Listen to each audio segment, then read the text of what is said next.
That's one of the most important part of sales is the structure of how you present to the customer. That's what we talked about when we're talking about the conversation and the warm up. And then we're measuring the roof. We call it something different. You call it fact finding. And then the presentation. And then we teach them how to do the presentation as well, because these things all matter. And so, yeah, we have a process for that too. Okay, well, welcome to the Henry Swarey podcast, and welcome Andrew Miller. Andrew, what's a good word today? What do you see out in the marketplace? I know you're a contractor. Tell me a little bit about yourself and what do you do? Good morning, Henry. Yeah, pleasure to be here. I am a commercial roofing company, and I have been doing commercial roof coatings for about 10 years now. Very niche market, very high end profitability, but difficult to land jobs. There's not as many available, and the customers are different than if you were to do a residential roofing company. So the challenges are different, but the pay is much better than when I did residential roofing. Okay, how long you been doing this commercial roofing? We started 10 years ago. We added it to our construction business. And then 3 years later, we were like, we're making more money with a month of work than we are working the entire year as a contractor, carpentry general contractor. So we just quit all that other work and we switched everything over to just doing commercial roofing. Gotcha, gotcha. Doesn't that cause a problem though? I mean, if you got 3 months of work and now what do you do the rest of the year? I mean, is that a problem? Like, Yeah. Yeah. There's many problems. One of the problems is that there's something called the Parkinson's principle, which is that as your wage and profits increase, the human tendency is to spend that increase. And so therefore, um, in year 6 or 7, we landed a couple of really big jobs. And year 8 and 9, we ended up with a bunch of debt, and I couldn't figure out how it happened. And so, um, my strengths are visionary and problem solving, and I love working with machines and equipment, which is why this business works so well for me. And so, what I did was I would just my level of comfort on spending kept going up. And since we were making so much money, there wasn't much forethought and afterthought of what are we going to do for the next 5 years. And so financial planning and disciplined spending wasn't really my strength. And so therefore, I created a bunch of problems um, in our business and our personal life from that. Um, I guess you could say lack of knowledge, maybe. okay. We started focusing on so we had a new problem, right? So we focused on that problem for about 3 years, and we got everything situated and squared away with much effort and discomfort, because this is beyond my comfort zone and my knowledge and my abilities. Um, and it's very uncomfortable for me to be in that space of bookkeeping, financial planning, budgeting, keeping track, cash flow projections. So it's like if you understand the disc personality, you can understand how different business owners will have different strengths. So my strengths are um, I'm a high D and a high I. So I love meeting people. I love talking to people. I'm a high D, so I like to be in charge. I like to get things done. I like to do all the work myself. But then my weaknesses are an S and C, which is um, accountability, accounting, bookkeeping, conscientiousness, planning, and being disciplined. I really have to struggle to be disciplined. Gotcha. How important do you think it is for someone to understand the personalities, like in business, if you want to grow? Like, have you found that important? Has it helped you in any way since you learned your personality style? Yes. So when I learned the personality style, it was in 2017.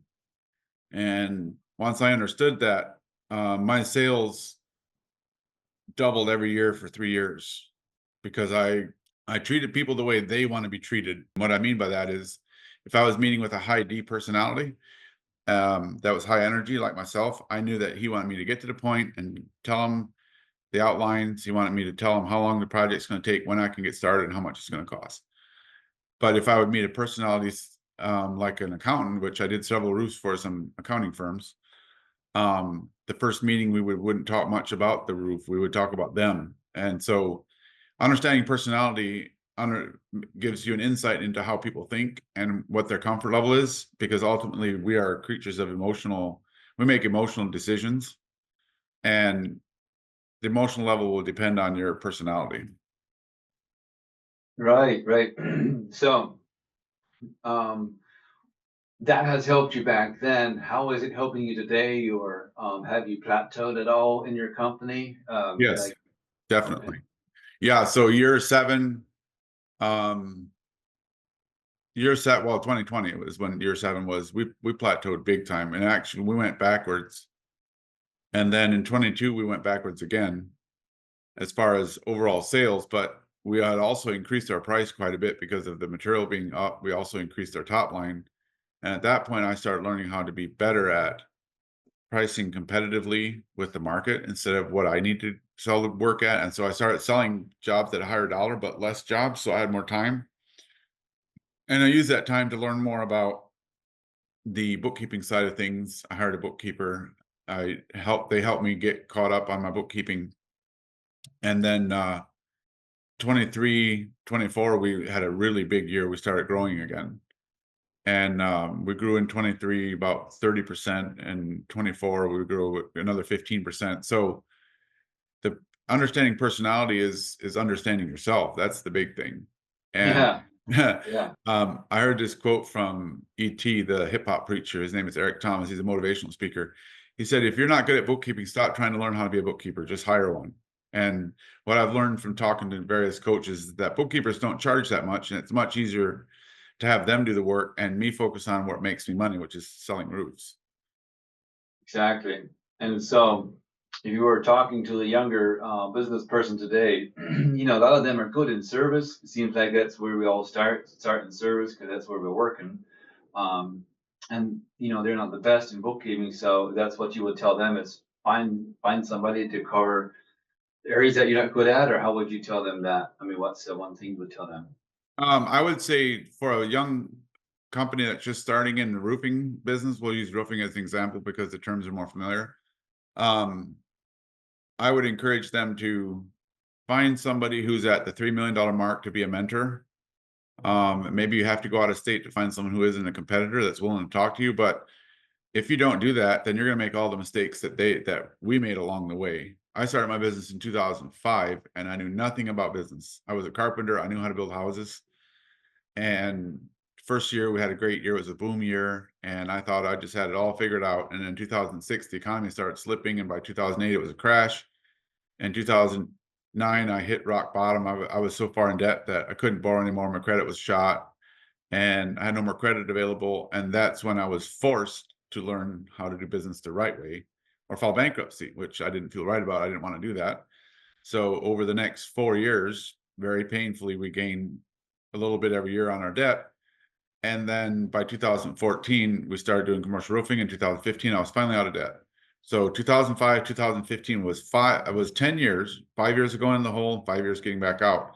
If I would have found a mentor in year 2005, I would not have went into the hole, and I would have went from 2005, I would have went uphill. So it cost me 10 years to learn Right. that I need to know, I need to learn about the business of being in business. I think that's for all of us. So Yeah, you any think, business. yeah, yeah. So if you were to choose one thing that's, I mean, finance is good. We gotta have somebody for finance, service, and all that. But there's one thing. I mean, you talk about personality. Is there also, like, probably what, building relationships with your clients, relationships with your employees, or like that's key? Do you think that's a key point that's missing today? Like people don't really know how to, um, you know, build good relationships or don't network properly. What do you think? Oh, definitely. That's the number one thing that will make or break you. If you have a if you learn how to build relationships by talking to people, um, whoever they may be, suppliers, truck drivers, delivery drivers, especially your customers, because they have the money that you need for your business to succeed. And if you don't know how to build that relationship, then you'll end up offending people, and they just don't want to do business with you. And you'll find some that will, because to some people that isn't so important. But I would say, like, the first step to helping people in business, which is what I actually do that with the commercial roofing business. For instance, I'm helping my nephew who lives in Indiana get started.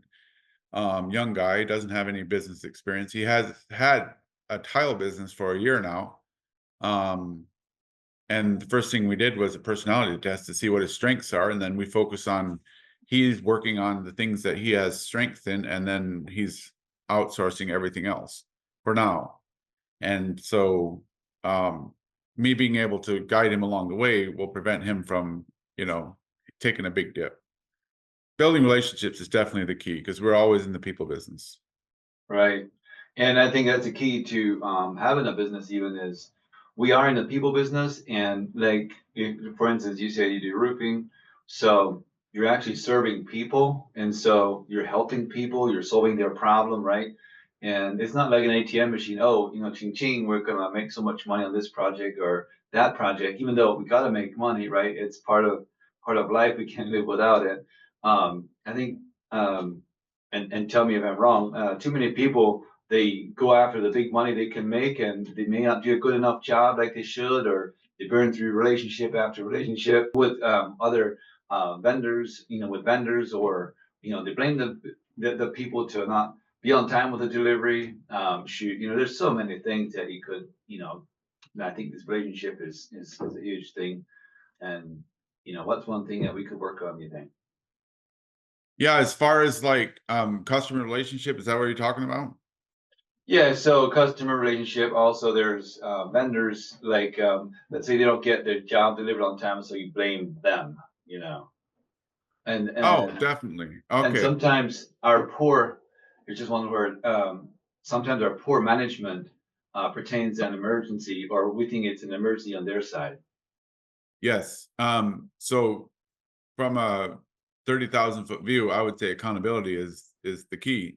When something goes wrong and you're the business owner, it's your fault. That's how you have to look at it. It may not be actually your fault, but um, I'll give you an analogy. I used to have this when we got bigger, I hired some people to help me, and I just expected them to be like me and care about my business and think the way I think, and they didn't, and they weren't, and I was wrong to expect that of them. But for instance, they would go to the office in the morning, they would get in the company truck and hook up to the trailer and drive to the job site. And then they would arrive and there's no gas can in the truck, so we can't start our pump.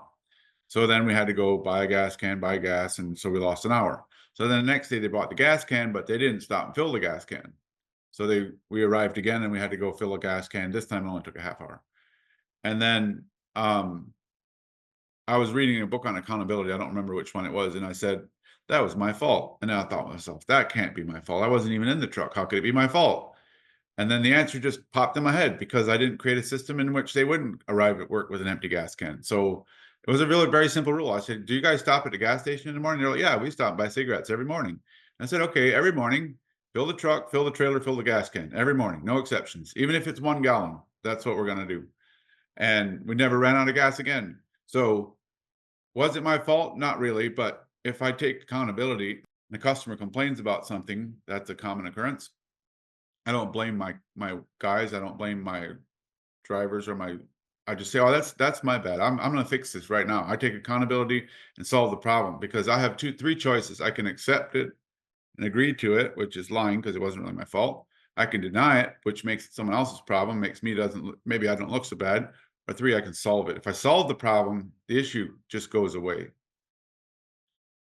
Absolutely. And yeah, as business owners, right, we're responsible for what happens. And I think so many times we or everybody, I mean, I think it's the nature of humans really. We just want to say, hey, look, I wasn't in it, like it wasn't me. If you guys did better, then it's always the thing. And I think The thing, for yeah. me, what I've seen so far, a lot of younger entrepreneurs wanting to get in, figure it, they want to grow. They always blame the thing. It's never them, and it's the government taking too much money, or people never want to pay. Or one of the common questions um, I asked myself on here, contractors say, well, the homeowner just out there to take advantage of the contractor. They complain Yep. about this or they complain about that. And all they want is they just want to take your money. And I think that's just a poor mindset. Yeah. Um, Yeah, the thing is that there's the positive way to look at things, and then there's the negative way to look at things. And the negative way says, oh, they just want to shop around to get the lowest price. Um, and it really affects your outcome is how you think about the positive or the negative. If you look at the positive and focus on that, your mind will create positive solutions to the problems that you see. Absolutely, absolutely. And why do you think people want to get three bids? Yeah, three bids makes them feel comfortable because what they're afraid of is making a mistake. It's fear, is what it is. They're the motivating factor is fear. And if they get the wrong person, they'll have a nightmare. The guy might not show up again. He might take their money and run. He might get halfway done and then decide he's going to go start another job. And then you have a storm, and then they're not there, and their temporary roofing blows off, and then you have a leak. And so they're very scared of all those things. And so our job as a salesperson is to address those things without pointing them out. So for instance, when we talk to a customer, we'll address those objections before they come up. For instance, we'll say, when we start your job, Mr. Smith, we're going to be here from early in the morning until 4 o'clock in the afternoon, every day until the job is done. And we're not going to do all our energies are going to be focused on your property. And we're going to make sure that you have a good experience because you have to live here while we're doing the work. And we're going to make sure that there's no nails on the driveway. We sweep the driveway a couple times a day, and we make sure that all the flower beds are cleaned, and we clean up all our garbage, and we take away the garbage as it comes off the roof, and we don't um, tear your roof off and leave it laying there until the next day for your kids to get hurt on. And so when you hire us, you can be assured that you're going to have a good experience all around. And for that, you're going to get a great value because we're doing the work quickly instead of taking a week to do a 2-day job. And so in the end, you're going to have a roof that's going to last you for 30 years without any trouble. And so we're really providing value. The value is in how we do the roofing. Anybody can install a roof, but it takes a professional to install it correctly. And we have the best people that do this kind of work, and they're very nice people. And so if you hire us, you're going to have a good experience. And so that's the messaging in your sales pitch. And of course, I condensed it down to a 20-second, 30 seconds clip, but you have to find a way to say this in conversation so that they also feel comfortable while you're telling them how your process is going to go. Absolutely. And that sounds like it's on the commercial, residential side. How do you overcome that objection though for commercial? Like if Yeah. you have a big commercial roof? Commercial companies are is a different selling process because the people that are making the decision to hire me are not spending their personal hard-earned money; they're spending the business's money. Oftentimes, I'm dealing with a manager, and so the manager has to be accountable. So when the manager hires a bad roofer, it reflects poorly on him. If the manager hires a good roofer, then they get credited for solving problems that were beyond their scope, and that usually means bonuses and things like that. The managers want to know a few things, and the biggest one is how disruptive is this going to be to my business? And most of them aren't able to verbalize that question. So when I get there, I tell them, over here is a good spot. We'll if this is okay with you, we'll park our vehicles over here, and we're going to be working on this side of the building. We'll take up a couple spaces. We'll be here for no more than 3 to 5 days, and we're not going to interrupt your operation at all. We're not going to tear your roof off. We're not going to have dumpsters parked in your parking lot and delivery trucks coming and going and disturbing your employees. We will not be removing the roof, so you won't have any water coming in during our construction. And so um, those are the positives of us, things that we can affect as a roofing company. And then there's the material side of things, which that's a whole nother subject. But the biggest thing is for us, um, for selling, is to get acquainted with the building manager or owner.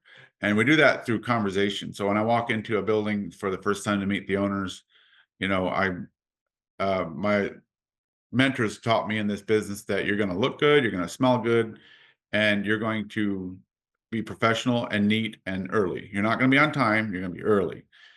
And then we set ourselves apart right from the beginning because they don't expect roofers to be 15 minutes early. They expect them to be late or no show or not and no call. That's what they're thinking about when they're thinking about roofers because we have a stigma.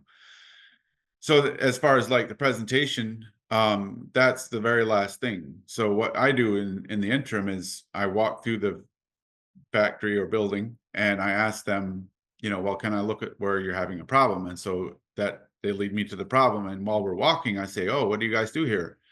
And then we talk about that. And then I find out if they have any hobbies, but by being observant when I'm in their office. And so that's what we're talking about. And when they bring the subject up of roofing, we start talking about roofing. So by the time we talk about roofing, I already know what kind of personality he is. I know I most of the time will know what his hobbies are, if he has family, how long he's worked there, what they make, how much he's interested in the product that they're making, whether this is just a job or if they really love doing what they're doing in the building. And so I know what they care about, and then I go look at the roof. And when I come down from the roof, that gives me time to formulate the presentation. And again, with the personality, if they're a high D or I have to tell them the price right away. If they're an S and a C, I have to come back another day and present later, because that gives them time to think about what they saw when they met me. And then when I come back with the proposal, I come back when I said I was going to come back. I have all the information that they're looking for. And it's usually the next day or not more than 2 days later. So that I seem reliable just by being able to do what I said I'm going to do, because that's what they're really making decisions on, is what they see when they're talking to you. Yeah, yeah. Question. So something just crossed my mind. Do you like do it every time the same? Do you have a system that you follow from like beginning to the end of the sale? Do you have like a form or a structure that plays in your mind as you roll from the beginning to the end of the sale? Oh, it definitely does. And when we're training salespeople in onboarding process, we show them the whole system of what during their training, we show them what steps they need to take. But for myself, because I've been doing it so long, it just rolls in my mind. I don't actually have a sheet I refer to. Mm. Um, How would you train your new salesperson though if you train somebody new? How would you train them? Like, do you have it written down? Yeah, so we have a written process, and what we do is it's in a Google document, so they can look it up on their phone or they can print it out and take it with them. When they go up on the roof, um, there's 5 basic types of roofs when you talk about commercial buildings. So it isn't as easy as just shingles or metal. So the functions of the roof are the most important. Like, where does the water flow? Where does it pond? How is it drained? How do we keep the gutters from freezing and the downspouts from freezing on a gutter building? So each building has its separate process. So let's talk about a flat roof, for instance. We have a checklist of that they mark off, and right next to it, how many rooftop units are there? And they check that and they write down 5. And then the question below that is, are there any condensate drains going to the drainage points? And then the answer is yes. So then we know when we get there to do the roof, we don't have to worry about plumbing in the new condensate drains, because it's very important that Right. condensate drains go to the drainage points. And then number of protrusions, size of the building, and then condition, of course. And this is recorded through the process of taking pictures, and then the pictures going to Google Photos or Company Cam, or most of the time both. And then from there, they're in our sales CRM program. So then when I'm preparing the bid, if it's a big job or if it's a small job and they can do the bid, we have a recording of everything that happened when we looked at the roof, and we know what we're bidding. And so then we have a price sheet for each item that was checked off. Um, and then once we have the recommended roof system based on what they've told us, we know that we're going to specify single ply or spray foam or a coating. And then that leads us to the next step. We have sort of like a flow chart that goes from one decision to the next. And then once we have that proper roof specified for their budget and energy savings and concerns, then we know how to bid the job properly. So if I'll give you an example. If it's an unheated warehouse, they don't need insulation because they don't heat it, they don't cool it, and they're almost never in there, and there's nobody working in there. That's very different from an office building. If it's an office building, they want it to be at 72 all the time. They want it to never leak, and they want to be efficient on their gas and energy costs. So for that instance, and we would add insulation if necessary. So we take a look at the entire roof system by doing a core sample to see what's there till we determine what the R value is. And that allows us, when we make our recommendations, we say, this is the roof system that you need.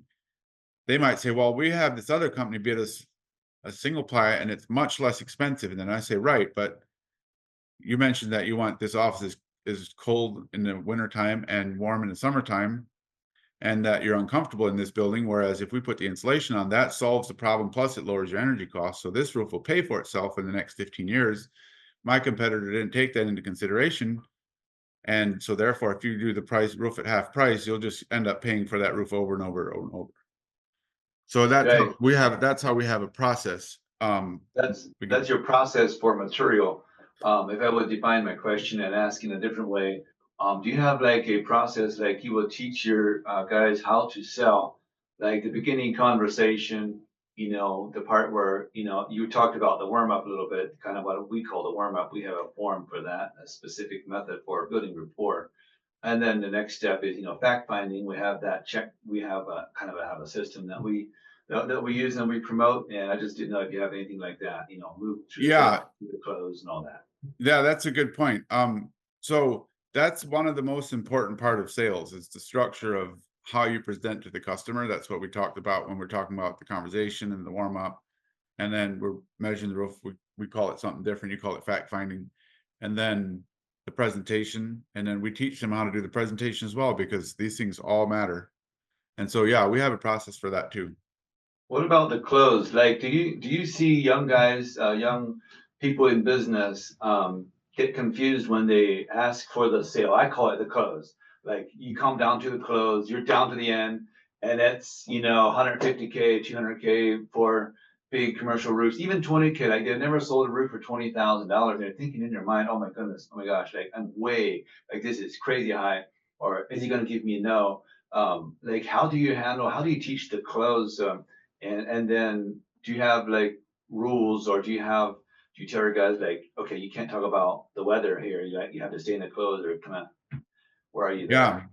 Yeah. The close is the most valuable skill that you will learn in your life and your business. And the close is different for different personalities, and it's different for different situations, and it's different for a homeowner versus a business owner. And those are things that you learn on with time spent doing it. But for somebody new, yeah, the money is very rarely the decision make or break for your company. That if it's $100,000 roof, yeah, I know the feeling, because when I first got started, I would bid these big jobs, and I was so excited about the prospect of $150,000 roof or $200,000 roof, and I'd get so choked up that I would say the wrong things, and then I would never hear from them again.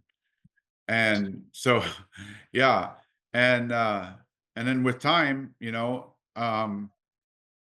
I sold a $1.5 million roof, and it was an offhand comment. I was with the owner, and we were driving over to his other building, and I said, "Look, Ted," his name was Ted, "you're looking to buy this building, and this building is 5 acres, and you might as well just go put a roof on the whole thing, because this roof is over 40 years old, and you're not going to be able to use this building without a new roof on it. Your people just It was like a rainforest in some parts, because he was buying this building, and this roof had legitimately not been done in 40 years, so it was in terrible shape."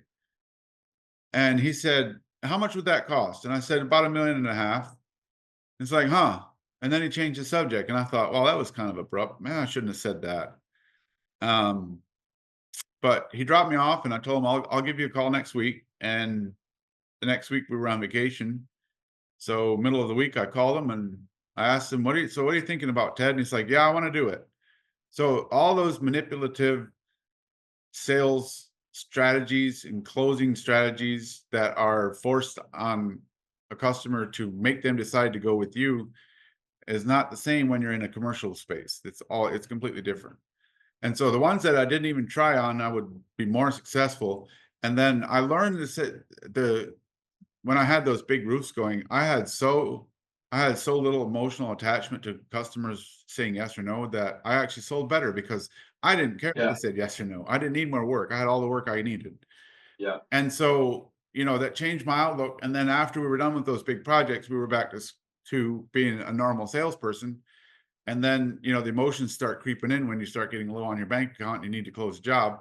But um, I like doing analysis on numbers, so I made it into the solution was in the numbers. So the reason that I was feeling like that was because we only had 20 leads in the pipeline total for that year. Gotcha. And so I started doing numbers on how much we make per job, and then okay, we need this many jobs, and my closing rates at that time was 40%. So we need this many jobs. Our average is this dollar amount. So if I want to make $200,000, I need to do 20 jobs that are $10,000 profit. And so in order for me to close 20 jobs, I have to have 80 leads. Okay. And then I thought to myself, well, if I get 80 leads and they don't show up, or, there's something wrong with the appointment or the booking or the showing, um, I'm going to go for 100.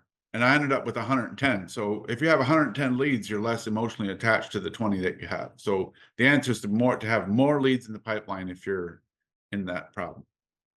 Okay. Now, yeah, I mean, if we get down to it though, do you think getting enough of leads might be the problem for most companies? I mean, a lot of people want to grow their company, want to grow their team, and they have hiring problems and money problems and management problems. But a lot of times, though, they are just unable to keep everybody busy. You know, they like today I could hire 10 more people, but what good does it do if I can't keep them busy, right? So, do you think leads is a problem for a lot of companies? Yeah. So, when you're starting a company, um, there is a proper order in which to start a business. There's things that you need to do right away, and they're very important, but they don't cost much. And there's other things that are more important later on. They cost a lot of money. And so a lot of people get stuck because they're really a technician. They're not a business owner. So they were a roofer and they decided, I'm going to start my own company. They know how to do shingles. So they think that they know how to run a roofing company. Well, installing the shingle turns out to be the easy part of running a roofing business. And so um, there's I've said this for a long time now. There needs to be a company out there that has a roadmap and a blueprint. And I'll give you an example. Dave Ramsey has he calls it the baby steps, 7 baby steps. And so the first step is easy, save $1,000. Second step is whatever, you go along the steps. So if you're on step 3, and it might be 20 years before you get to step 7, you still know where you are because somebody wrote down the plans and the steps. For me, I'm very visionary, so I'm all over the place on planning and organization. I have a lot of chaos.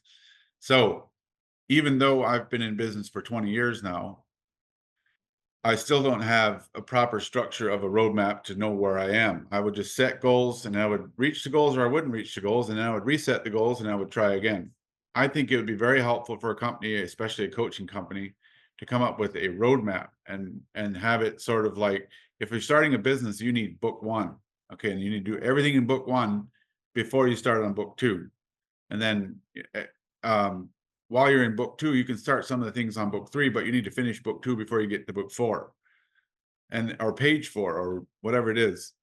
Because Interesting. the thing that most people, um, if you look at a small business that's not succeeding, it's because they're weak in one of the 12 cores in business, or it might be that they're weak in 3 of those.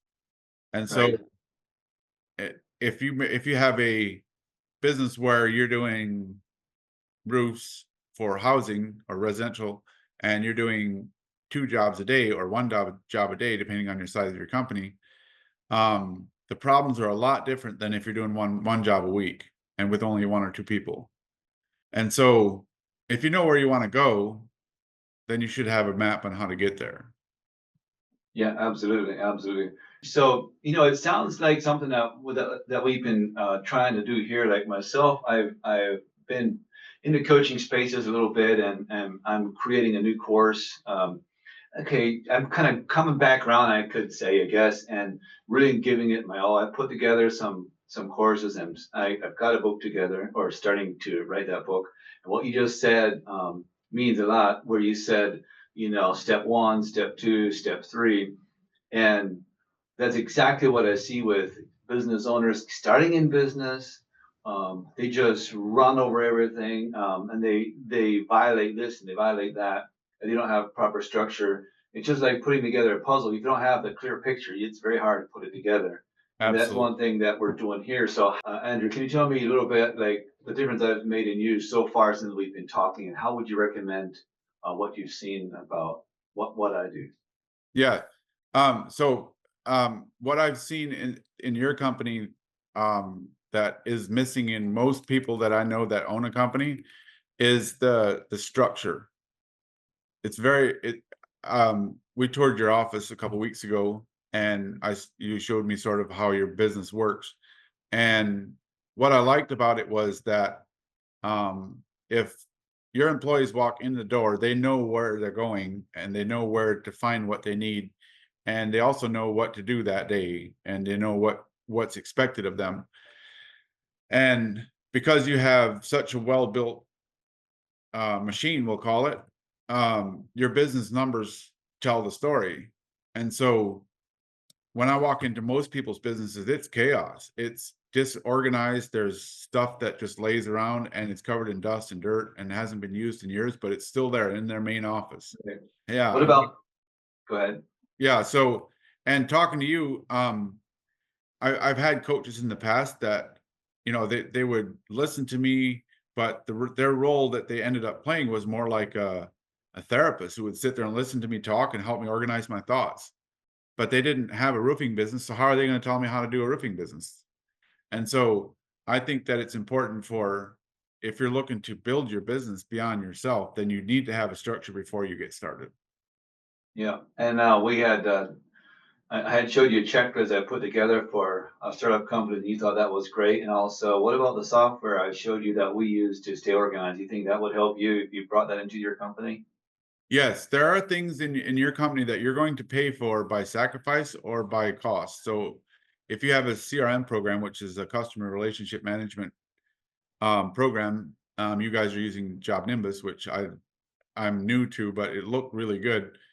You can keep everything organized all the time with very little effort and time. And so if you don't do that, you're going to lose money. So if you lose one job a month because you're disorganized and you're writing bids on napkins or keeping notes on whatever you have handy to write on, and you lose one job a month, that's $2,000. And the CRM program starts out at like $300 a month. And with a CRM program that's correct and helps you organize your business, you should be able to do 10 more jobs in a month without having to hire another person.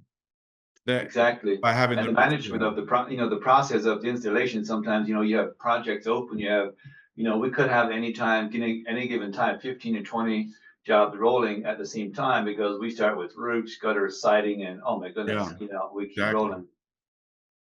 And so that kind of sometimes, things do get lost, but with a proper system, it's very easy to manage that. Yeah, exactly. Yeah, management of the workflow and the sales process will determine your success.